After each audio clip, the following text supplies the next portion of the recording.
तर नाशिकमध्ये नीट पेपर फुटीच्या विरोधात सर्वपक्षीय आंदोलन करण्यात आलेलं आहे। सोनम वांगचुक यांना जोरदार पाठिंबा देण्यात आला आहे। विरोधी पक्षातील सर्वपक्षीय नेत्यांनी आणि सामाजिक संघटनांनी हे आंदोलन केलं आहे।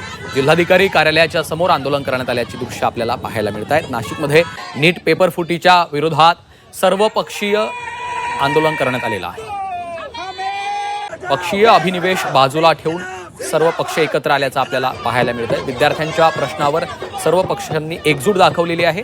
धर्मेंद्र प्रधान यांनी राजीनामा द्यावा अशी देखील या विद्यार्थ्यांची तरुणांची आक्रमक मागणी आहे। तर आपण पाहतो विरोधी पक्षातल्या सर्व पक्षीय नेत्यांनी आणि सामाजिक संघटनांनी हे आंदोलन सुरू केलेलं आहे।